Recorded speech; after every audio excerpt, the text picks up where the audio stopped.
ここからはセッション2 NTA、NTTA 研究の最新動向と題して3名の先生方に発表をしていただきます。でははじめに報告4 NTA のネットワーク、研究、応用、その達成、挑戦、そして可能性と題しましてハワイ大学マノア校経済学部教授サンヒョプリー先生より発表していただきます。I'd like to invite Professor Lee to the stage.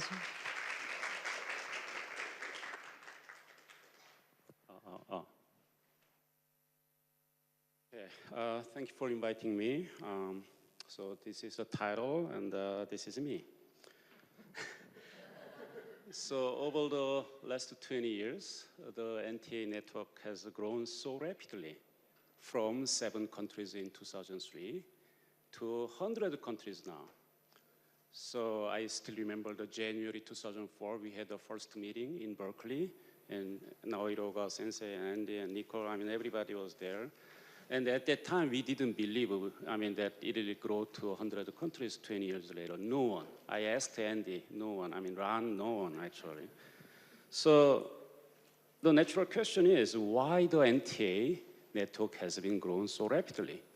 And some people say, population aging, population change facilitated this. Well, I think that actually partly explains it. But there are other factors such as organizational characteristics and its strengths of methodology and other factors. So in this presentation, I will briefly explain the factors, research and policy implications, and also some challenges and some issues, okay, for 20 minutes. So the 2 most important factors are number 1, we have excellent dedicated leaders, leadership of founding members. And actually the second one, I believe, is a decentralized administration. So the leaders actually already, of course the leaders are Ron Lee and Andrew Mason. They already had established their connection with international and regional organizations, and which facilitated the function of the decentralized regional organization. Actually, it happened kind of by accident. We actually discussed how we can actually make it. Then, which in turn brought about beneficial effects such as funding, regional meetings, and also UNFPA, and all the other, some kind of regional groups utilized the NTA and joined the NTA. So it actually became a platform of a research group. And especially, regional organizations like UNFPA, Asia Pacific Regional Office, thought that this is a great tool, policy advocate or policy tools. So, of course, the usefulness of NTA methodology and its policy implication are very important factors, right? It produces a comprehensive output, including private sectors. It has implication on macroeconomy, comparable across countries and over time due to coherent methodology, and there is consistency with the UN system of national accounts, which provide evidences for policy questions. Everyone probably know it because you already heard about it. So indeed, the NTA has been shedding light on many other areas of social, political, and economic questions. So you can just imagine, right? So you are just adding economic. It's a flow, right? So how, each generation, each age group produce and consume. So how large are the demographic dividend? How are older people supported? Are current government programs fiscally sustainable? So you can actually add questions and questions to this. So NTA has provided and can provide the evidences for these questions. So this is just an example. I had a lot of training in each country in Asia. So when I had a minister of actually the UNFPA organized this meeting, so with multiples, right? So when I had a meeting, actually I thought the meeting lasted 30 minutes, but it lasted 2 hours. So it shows the demographic dividend, the one which is red based on just the age structure, and the other blue based on NTA methodology. So if we use red, that's just the increase in share of working population defined as 15 to 64. So the minister actually believed that their demographic dividend would last until 2047. And I said, sorry, sir, it already ended. So, I mean, that's kind of a thing. You know, I actually don't explain NTA whenever I meet people. I just bring graphs and show that, and they wonder if where you got this graph. And I explain NTA. So, and he also mentioned that, is it because of the definition of 15 to 64? Can you use 20 to 60? Yes. And I have a bunch of graphs and showing that. Well, then problem is that it's not consistent. But in NTA, there is only one demographic dividend. So, sorry about this graph because I added this graph 2 minutes ago because Reiko Hayashi sensei asked me to add this one. So this shows the economic life cycle of Asian countries. Actually, they are very diverse. You can actually see the Maldives. It's like Japan. But if you look at Korea, it's very high in, for education consumption, but flat on the elderly part, right? So it's very different from Japan. If actually Korea had looked like Japan, it would have had a serious problem. So they actually thought about having like a US system, but no way because the population is so rapid. So this is just Asian countries. So sometimes just providing some comparative graph actually shows some interesting policy implications. And here is another example. This shows the time use gap, which is defined as the female minus male time use in India in 2019. So this demonstrates a substantial gender gap of home production versus market production. So Gretchen Donauer can actually explain a lot better than I do. But if you look this kind of a UFO, look like a UFO disk, right? And the policy implication is, you have to squeeze this disk over time, especially if fertility declines. So when I showed this graph, everybody just got, oh yeah, in India, this is substantial. So in the next round, 10 years later, it will be squeezed. And many people doubt because this requires, that kind of thing requires gender equity. If there is no gender equity at home or work, then probably women will double burden, right? So they will have to work more in the market and also at home. So again, instead of explaining NTA, I bring some figures. So the policy implication was quite clear when the figure was presented to a high-level, meeting workshop in India, which is 10 days ago. So as such, NTA research has been in line with these policy implications, but people also want to know by topic, right? So what kind of topics people investigated. So by topic, a lot of NTA research has been on demographic dividend studies still. So, you already heard that during the demographic transition, there are many opportunities like first dividend, second dividend, and as fertility declines, women are more likely to participate in the labor market, which facilitates gender dividend. And if people are living longer and healthier, also it can lead to the silver dividend. Of course, some people don't like this terminology, but many people actually create this kind of a concept. So,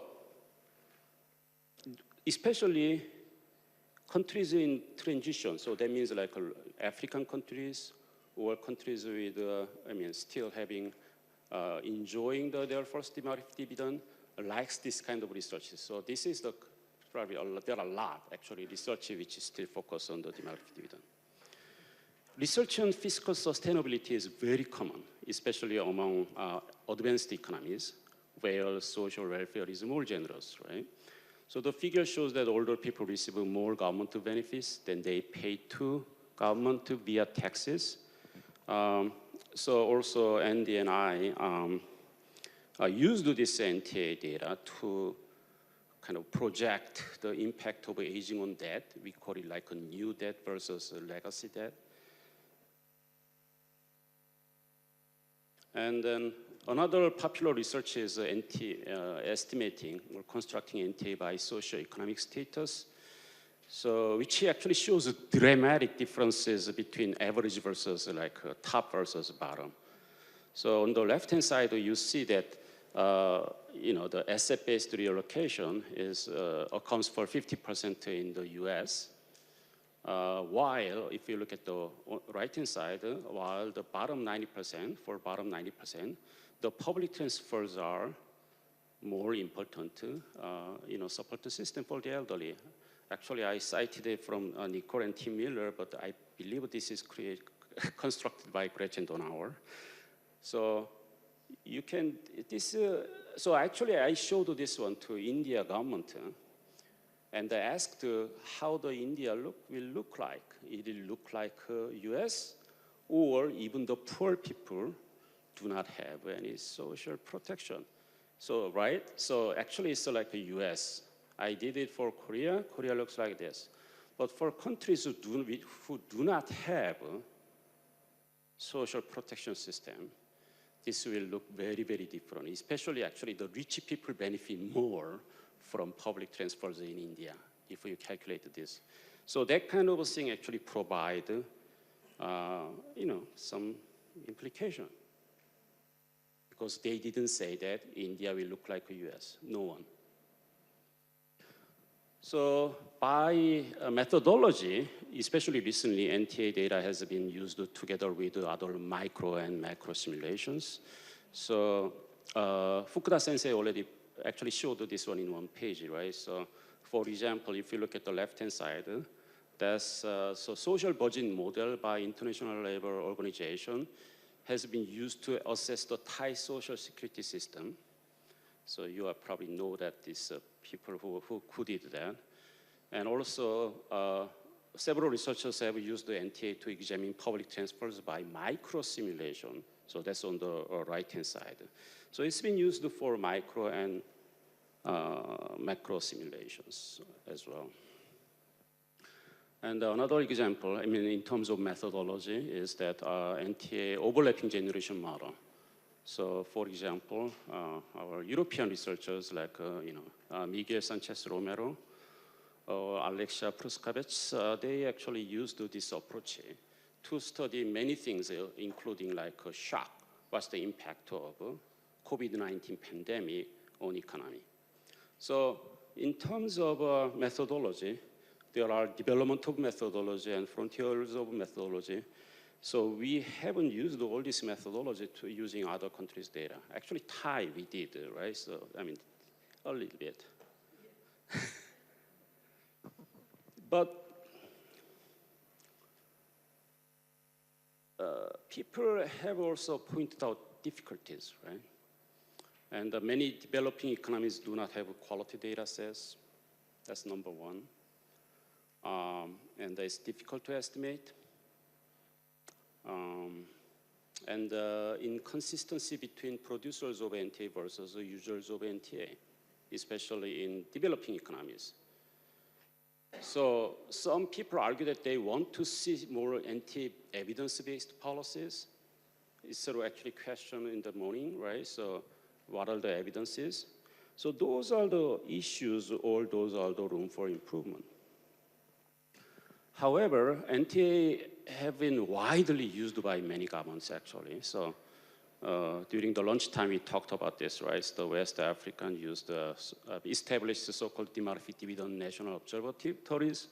So academic and government partnerships formed to estimate and analyze NTA and to monitor the evaluate national efforts.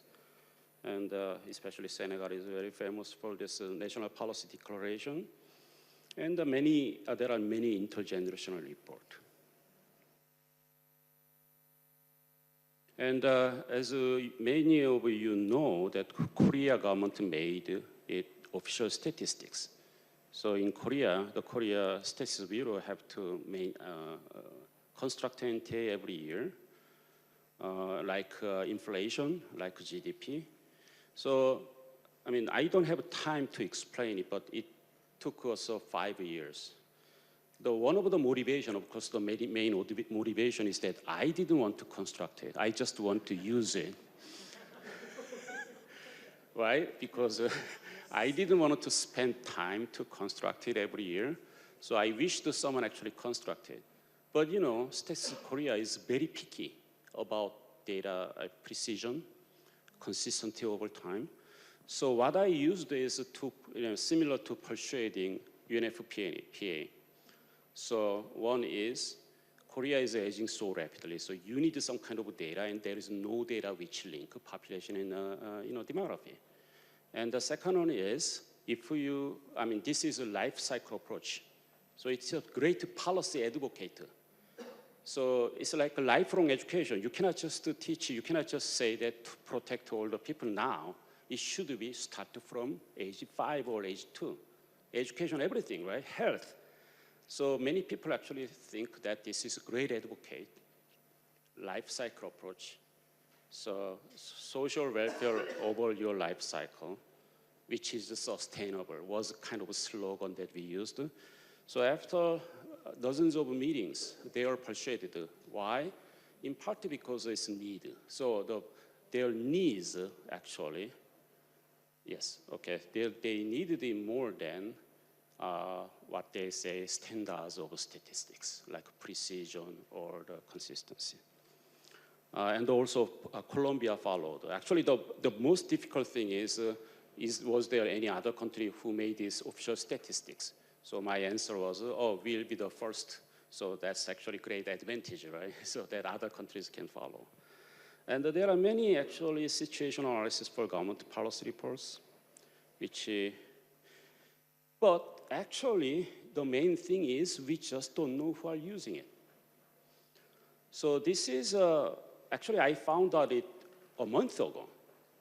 So National Assembly Budget Office of South Korea has been using the NTA for many years. But they didn't cite Andy Mason, Gretchen, or me, or Nicole, no one. So and this report is not, you cannot search Google Scholar. But this was great. I actually felt great. Why? Because they are thinking NTA like GDP. You don't have to cite anymore. So ironically, that's actually what you wanted eventually. But still, it suggests that many people just want to use the NTA, but they don't want to construct them, right? So 2 more slides, yes. And also, in fact, many governments have been using NTA data, which is not cited, which is not written. So we compared, with the Maldives team, we compared their NTA of 2016 with 2019. And you can, this is just health consumption. And their health consumption for ages 45 and over increased 18% per annum, real term, between this short period of time. So the government initiated the investigation of why. Of course, their healthcare system is so generous. But also, these people who are ages 45 and older having more spread of non-communicative disease, like especially obesity problems. So they started, so you don't have to actually say that this is NTA. Just to show some graph, and they ask, where do you got this graph? And I say, so, and then we don't need a full NTA, just a part of it, right? Which may provide implications. So last slide. So the question is, will NTA keep growing? My answer is yes. I should say yes, actually, but the stakes of population aging are very large, and the fiscal sustainability, generational equity, growth, and economic security for elderly, and complex systems are involved. So we need some kind of data which link, the best data which link population and the economy, which is NTA, right? And of course, there are some issues, right? So how to solve the inconsistency between producers versus the users of NTA? So do we need to institutionalize the NTA like Korea? I mean, I have my personal reason, but but yes, my answer is actually in many cases, in part yes, but still you need to have, I mean, we need to have support and educate staff members and trainers. Most of all, in some cases, I worry about whether the users and the producers of data collaborate each other. So the collaboration is very important. I myself actually talk to Statistics Korea every time and have a meeting. So, you know, and check the consistency. So that concludes my presentation, and thank you very much. ありがとうございます。